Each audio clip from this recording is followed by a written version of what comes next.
ETF index mutual funds నేర్చుకుని stock మార్కెట్లో రాణించాలనుకుంటున్నారా? వెంటనే ఈ నెంబర్కి కాల్ చేయండి. నమస్తే రమ్మగారు. నమస్తే. మంచి చందమామ కథ ఒకటి చెప్పండి అండి. పూర్వం పాషాణుడు అని పేరున్న ఒకడు వేటగాడు ఉండేవాడు.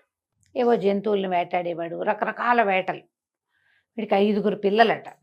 వీడికి ఎంతసేపు తన పేరు తెచ్చుకుందాం, తన గొప్ప పేరు రావాలి, అలాంటి ఫీలింగ్సే ఉండేవి. కానీ భార్య భర్త, భార్యలు, తన పిల్లలు, వాళ్ళ సంతోషము అవి పెద్ద పట్టించుకునేవాడు కాదు. ఓ పెద్దది ఏదైనా వేటాడి తెచ్చేయడానికో, ఎవరైనా అబ్బబ్బా అదిరిపోయింది, మేము ఏనాడు ఇలాంటివి చూడలేదంటే తీసుకెళ్ళండి అని ఇచ్చేసేవాడు.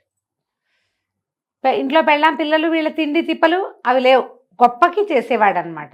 ఎప్పుడు అదే గొప్ప. పిల్లలు ఎప్పుడు అవస్థపడేవాళ్ళు అతని గొప్పలతోటి. గొప్ప కోసమే వీళ్ళతో పని చేయించడము, గొప్ప కోసమే అన్ని చోట్లకి తీసుకెళ్ళటము, అన్నీ గొప్ప కోసమే. అక్కడ వాళ్ళు చిన్నపుచ్చుకున్నా వాడికి పట్టేది కాదు, తన గొప్ప ఉంటే చాలు. ఓకే. అయితే ఇలాంటి లక్షణాలు ఉన్న వాళ్ళు కనిపిస్తారు. గ్రాండియర్ ప్రదర్శన కోసం పిల్లల్ని పెళ్ళాన్ని ఇబ్బంది పెట్టేవాళ్ళు. ఒకనాడట వాడికి కళ్ళలో ఒక సౌండ్ వినపడింది, ఒక వాణి, అదృశ్యవాణి. ఏమని? ఓ పాషండుడా, ఎన్నాళ్ళు ఇట్లా పెళ్ళాం పిల్లల్ని కాల్చుకు తింటావు? నీకు మంచి అవకాశం ఇస్తాను, చిలుక సరస్సుకి వెళ్ళు. చిలుక సరస్సు చాలా పెద్ద సరస్సు, రావి మండతోటి నీళ్ల మీద కొడుతూ ఇదిగో నేనని ఒక మంత్రం చెప్పించా. ఈ మంత్రం చెప్తే అప్పుడు జరిగే విచిత్రాన్ని చూడు అని కళ్ళలో చెప్పింది. పొద్దున్న లేచేసరికల్లా కళ గుర్తొచ్చింది. ఆడు దేవుడి మాట విండు, దేవుడు లక్ష్యమే లేదు వాడికి.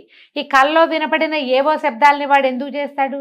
కానీ విడవకుండా ప్రతిరోజు అదే కళ వచ్చేదిట. ఓ పాషాణుడా, ఎన్నాళ్ళు పెళ్ళాం పిల్లల్ని ఇబ్బంది పెడతావు? చిలక సరస్సుకెళ్ళు, రావుమండ పట్టుకెళ్ళు, ఈ మంత్రం చదువు, నీకు కావలసింది దొరుకుతుంది అని మళ్ళీ మళ్ళీ మళ్ళీ మళ్ళీ 10 రోజులు వచ్చింది కళ. 11వ రోజు రోజు ఇదే వస్తుంది ఏంటి, ఏమిటో చూద్దామని తన వాకిట్లో నుంచి రావి చెట్టు నుంచి ఒక రావి మండ విరుచుకుని ఆ చిలక సరస్సుకి వెళ్ళాడు. వెళ్ళి ఏం చేశాడు? చిలక సరస్సు వీడు వెళ్ళేసరికి అక్కడ పిట్ట పురుగు లేదు, ఎవ్వరు లేరు. గట్టు మీద కూర్చున్నాడు. ఈ మధ్యలో ఈ రావి మండ పుచ్చుకొని ఆ నీళ్ళ మీద ఇట్లా ఇట్లా రాస్తూ కొడుతూ, నీళ్ళ మీద కొడుతూ మంత్రం కళ్ళలో 10 రోజుల నుంచి చెప్తుందిగా ఏదో మాట, ఆ మంత్రాల మాటలు అనడం మొదలుపెట్టాడు. 10 సార్లు 12 సార్లు అనేసరికల్లా వీడు కొడుతున్నాడుగా. మామూలుగా మనం నీటిలో ఏదైనా ఇట్లా కొట్టంగానే అదేమవుతుంది, నీరు ఇట్లా తెరలుగా సుడిలాగా కనపడుతుంది. అవును, తెర కదులుతుంది, మధ్యలో సూడేలే కనపడుతుంది కదా. ఆ కదులుతున్న తెరల్లో నుంచి ఇట్లా సుడిగుండం గిర గిర గిర గిర తిరిగిపోయి అందులోంచి ఈ నదీ సరోవర దేవత ఒక సర్ప రూపంలో బయటకు వచ్చిందట. వచ్చి ఓ పాషండుడా, నీకేం కావాలి అని అడిగేసరికల్లా వీడు ఆశ్చర్యపోయాడు. ఏమిటి ఇట్లా వస్తుందా? కల్లో చెప్పి మరీ వచ్చిందే జేజీ. సరే అన్నాడు, నాకు బోల్డ్ అంత డబ్బు కావాలి, బోల్డ్ అంత పేరు కావాలి, నాలాంటి వాడిని నేనే అనిపించుకోవాలి, అదే కోరిక. నాకు పెళ్ళాం పిల్లల్ని సుఖపడేలాగా ఏదైనా కావాలి. అలాంటివి ఏం వాడు అడగల, తనకే పేరు, తనకే గొప్ప అనేసరికల్లా అయితే సరోవర దేవత, సర్పదేవత ఏం చెప్పిందంటే, నా తలలో ఒక మణి ఉంది, ఆ సర్పం ఇట్లా లేచిందిగా, ఇక్కడ ఒక మణి ఉంది, ఈ మణి ఇస్తాను, ఈ మణి నీ దగ్గర ఉంటే నీకు వేట బాగా వస్తుంది, ఏ పనిలో అయినా జయం కలుగుతుంది, తర్వాత ఇది నీకు అన్ని విధాలా పనిచేస్తుంది అని చెప్పి ఆ ఎర్రటి ఆ మణిని ఇట్లా విదిల్చింది. ఆ ఎర్రగా పువ్వులా ఉంది ఇంత. ఇతను పట్టుకోబోయేసరికల్లా, ఈ గట్టు మీదకి వచ్చేసరికల్లా ఆ మణి చేయి జారిపోయింది, కింద పడి బూడిదైపోయింది. అయిపోయేసరికల్లా అర్రే ఇంత పని అయిందే అని వలవలా ఏడిస్తే సర్పదేవత ఏం చెప్పిందంటే, కంగారు పడకు, బూడిదే నీకు కావాల్సింది, దాన్ని అలాగా ఎత్తుకో, పొట్లం కట్టి నీ దగ్గర ఉంచుకో.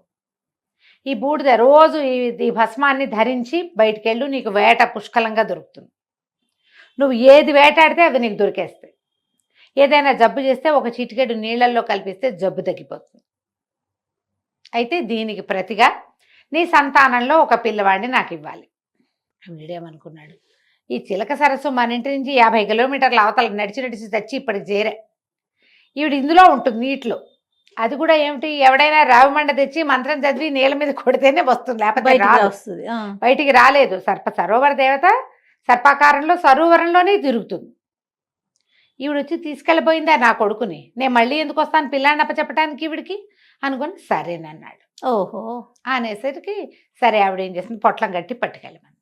పొట్లం కట్టి పట్టుకెళ్ళాడు ఇంటికి. పట్టుకెళ్ళాక భార్య అడిగింది, చిన్నపిల్లాడు కనపట్టలేదండి. అటు ఇటు వెతుక్కున్నారు, కనపడలే. చూద్దాం అనుకున్నాడు. మర్నాటికి కూడా వాడు రాల. ఆవిడ లబో దిబోమని ఏడిచింది. ఆఖరి పిల్లాడు ఎటో పోయాడు, ఏమైపోయాడు, రాత్రికి ఇల్లు చేరి వాళ్ళు ఏముంది ఆ రోజుల్లో ఈ వేటాడే పిల్లలు అటు ఇటు వెళ్ళి చీకటి పడేసరికి తిరిగి వచ్చేవాళ్ళు. ఎవరు వాడిని చూడలేదన్నారు. వీడికి అర్థమైపోయింది, ఓహో ఆ దేవత తీసేసుకుంది పిల్లాడని. పోనీలేవే ఇక పుట్టబోయారా పిల్లలు, ఊరుకో పర్వాలేదులే అని పెళ్ళాన్ని ఓదార్చాడు. మర్నాడు ఆ విభూది ఇంత పెట్టుకుని వెళ్తే లేళ్ళు వేటాడాలంటే డజన్ దొరికినాయి వాడికి. అంతా డబ్బే. అందరూ అబ్బా ఓహో అన్నారు. వేటగాడంటే వీడన్నారు. అవన్నీ మోసుకొచ్చాడు. అమ్మినంత అమ్మారు, తిన్నంత తిన్నారు. ఎవరికో ఒంట్లో బాగుండకపోతే నేను తగ్గిస్తానని ఒక నలకంత భస్మం కల్పిస్తే వాళ్ళకి అనారోగ్యం తగ్గిపోయింది. ఓహో అన్నారు వీడిని. గొప్ప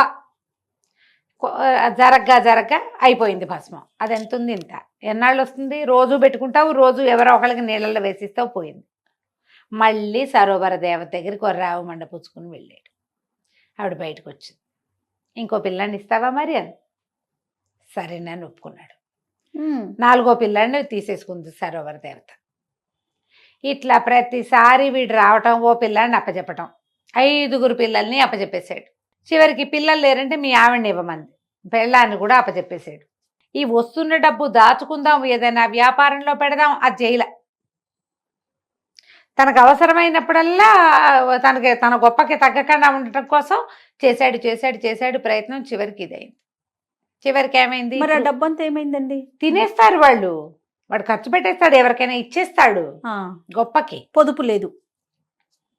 ఇప్పుడు నువ్వు ఒక వ్యాపారం చేసావు, నీకు 1 లక్ష రూపాయలు ఇచ్చారనుకో ఎవరైనా, నువ్వు 5ో 10ో తిని మిగిలిన 90 ఎక్కడైనా మదు పెట్టి దాన్ని టర్న్ ఓవర్ తిప్పుకుంటూ ఉంటే కదా డబ్బు పెరుగుతుంది. తినేస్తే ఏముంది? కరిగిపోతుంది. లేదా ఎవరికైనా ఇచ్చేస్తే గొప్పకి ఇచ్చేస్తాడు. వాళ్ళ ఇంట్లో పెళ్ళి వాళ్ళ సహాయం చేయమన్నారు, గొప్ప ఇచ్చేస్తాడు. వీడే పాషాణుడే సహాయం చేశాడని చెప్పుకునే గొప్ప ఇష్టం అతనికి. అట్లా పనిచేశాడు. తీసేసుకున్న వాళ్ళకి ఏముంది? అప్పుగా అది ఇచ్చింది. అదే సహాయాలు వెనక్కి తిరిగి రావు. ఈ 5గురు పిల్లలు అయిపోయారు, భార్య అయిపోయింది. ఇక ఆవిడికి సరోవర దేవతకి ఇచ్చి తెచ్చుకోవడానికి ఏమీ లేవు వీడి దగ్గర. డల్గా ఉన్నాడు. వేటకెళ్తే ఏ వేట రాదు, పడదు. చేపలు పడదామన్నా రావు. చాలా దీనంగా ఉన్నాడు. ఊళ్ళో వాళ్ళంతా వేటకారం చేసేవాళ్ళు. ఇట్లా డబ్బులు వదిలేసుకున్న వాళ్ళు అంటే చులకనగా ఉంటుంది. వాడి మంచితనం మీద ఎవ్వరికి ఆసక్తి ఉండదు. వాడి తాలూకు గొప్పల మీద అనాసక్తి వెక్కిరింతా ఉంటుంది. సహాయాలు పొందుతారు కానీ మర్యాద ఇవ్వరు. చులకనగా ఉంటుంది. చులకనే. అయితే ఏమైంది? ఇతను ఎక్కడి నుంచో నడిచి వస్తున్నాడు. ఏమీ దొరకలేదు. నడిచి వస్తుంటే ఒక చక్కటి గుండ్రటి మడుగు ఒకటి కనపడింది. సరే బోల్డ్ చేపలు తిరుగుతున్నాయి అందులో, చూద్దామని వెళ్ళి అందులో నుంచి వేటాడడానికి ట్రై చేశాడు. చేపల వేటకి అన్నీ తప్పించుకుని ఒక చిన్న చేప బంగారు రంగు దొరికింది. ఆరెంజ్ కలరు గోల్డ్ కలరు కలిసింది. పట్టుకుని పైకి తీసేసరికి నాన్న నన్ను వదిలిపెట్టు అన్నదే ఆ చేప. తీరా చూస్తే ఆ గొంతు ఎవరిది? తన ఆఖరి కొడుకుది. నిర్ఘాంతపోయాడు. ఏమిట్రా నువ్వు ఇక్కడ ఉన్నావా అంటే, నేను ఇక్కడే ఉన్నాను నాన్న. అప్పుడెప్పుడో నువ్వు చిలక సరస్సుకి వెళ్ళావు చూడు, ఆ సాయంత్రం నుంచి నేను ఇందులోనే ఉన్నా. మీ అమ్మ మీ అన్నయ్యలు అన్నాను. అన్నయ్యలు ఇక్కడే ఉన్నారు, అమ్మ ఇక్కడ ఉంది. మొత్తం అందరూ చిన్న చిన్న చేపలుగా మారి ఆ గుంటలో ఉన్నారు. ఇలా దిబోమనిపోయాడు. అయ్యో రామా, ఇలా అయిపోయింది, నేనేం చేయను? నా పిచ్చి వాళ్ళు కదా. అప్పుడు ఆలోచించుకుంటున్నాడు. పునరాలోచన వచ్చింది. ఏ పొరపాట్లు తను చేశాడు. చేతి నిండా డబ్బు వచ్చినప్పుడు శుభ్రంగా ఇల్లు వాకిలి ఏర్పరచుకుని పిల్లలందరినీ తలా ఒక వ్యాపారంలోనూ పెట్టి చేయకూడదు. గొప్పలకు పోయి అంతా తగలబెట్టుకున్నాను నేను. అప్పుడు ఇంకేం చేశాడు? మళ్ళీ సరోవర దేవత దగ్గరికి పరిగెత్తాడు. రావు మండ పుచ్చుకుని ఆవిడ బయటకు వచ్చింది. బయటకు వస్తే, అమ్మ నన్ను క్షమించు, నా పిల్లల్ని నాకు వదిలిపెట్టేసేయి, నా భార్యని నాకు వదిలిపెట్టు. మరి నేను ఇట్లా అన్యాయం అయిపోయాను, ఒక తెలిసి తెలియని తనంతో చేసా, ఇంకెప్పుడు ఈ గొప్పలకు పోను. నా భార్య పిల్లలు లేని జీవితం ఎంత దుర్భరంగా ఉందో. వాళ్ళంతా పోయాక కానీ వాళ్ళ విలువలు తెలియవు. అంతేగా. ఈ ఒంటరి జీవితము, ఈ పిల్లలు లేని జీవితము నాకు వద్దని బాగా దుఃఖించాడు. సరోవర దేవత అంది, ఇది వరకు నేను నీకు ఏదైనా ఇస్తే నువ్వు నాకేమైనా ఇచ్చేవాడివి. ఇప్పుడు ఏమీ లేవు నీ దగ్గర, డబ్బులైనా లేవు. అంటే నువ్వు ఏం చేయమంటే అది చేస్తానన్నాడు. అయితే సరోవర దేవత అంది, అలాగే అయితే ఓ పని చేస్తా, నిన్ను పాముగా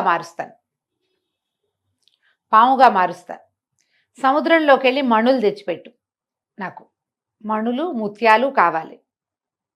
నువ్వు రోజుల తరబడి పని చేస్తే కానీ అవి రావు నా దగ్గరికి. ఎందుకంటే నేను సముద్రానికి దూరంగా ఉన్నాను. నదులన్నీ ఏం చేస్తాయి, సముద్రంలో కలుస్తాయి. కలుస్తాయి. ఆ కలిసినప్పుడు ఆ సముద్రంలో ఉండేటువంటి రత్నాల సౌఖ్యాన్ని ప్రతి నది అనుభవిస్తుంది. నేనేమో చెరువుని, నాకు అవకాశం లేదు. నేను సరోవరాన్ని, నేను నదిలాగా వెళ్ళలేను. నదుల్లాగా సముద్రం వైపు వెళ్ళాను. సముద్రంలో దొరికే వజ్రాలు, రత్నాలు, ముత్యాలు కావాలి నాకు. అవి నాకు తెచ్చిపెట్టి నీ పిల్లల్ని భార్యని వెనక్కి తీసుకో. సరేనన్నాడు. సరేనని పావుగా మార్చింది వీడిని. ఈ పాము రోజు సముద్రం వైపుకు వెళ్ళి సముద్రం లోపల నుంచి తేపకొక మణి చొప్పున తెచ్చిచ్చేది. అయితే ఈ పాము రూపంలో ఉండటం వల్ల వాడి సౌఖ్యం ఏంటంటే ఆ మడుగులోకి దిగి తన పెళ్ళాం పిల్లల్ని చూసుకునేవాడు. ఇట్లా కొన్ని సంవత్సరాల పాటు పనిచేసి ముత్యాలు, రత్నాలు తెచ్చి ఈ చిలకల సరస్సుకి ఇచ్చాడు. ఇచ్చిన తర్వాత అప్పుడు నేను సాటిస్ఫై అయ్యాను. నువ్వు భార్య పిల్లల కోసమే చేసావు ఈ శ్రమ అంతా, కాబట్టి ఇక నీకు విముక్తి. నువ్వు మనిషిగా మారుతావు, నీ భార్య పిల్లలు నీ ఇంటికి వచ్చేస్తారు. నువ్వు ఇదివరకటి వేటగాడుగానే ఉంటావు. రూపాయి సంపాదించుకుని కూడబెట్టి పెళ్ళాం పిల్లల్ని చూసుకో, పోషించుకో, ఇల్లు వాకిలి ఏర్పరచుకో, గొప్పలకి నువ్వు ఇంకా పోకూడదు ఓకే అని చెప్పి. సరే ఇతను మెల్లిగా ఇల్లు దారి పెడితే పెళ్ళాము పిల్లలు ఇంటికి వచ్చేసారు. ఆ తర్వాత పిల్లల సహాయంతో అతను మెల్లిగా వేటాడుకుని రూపాయి పోగేసి ఇల్లు వాకిలి ఏర్పరచుకున్నాడు. పిల్లల్ని పెద్దవాళ్ళని చేశాడు. ఎప్పుడు కూడా ఫ్యామిలీతోటి ఉంటేనే సౌఖ్యం.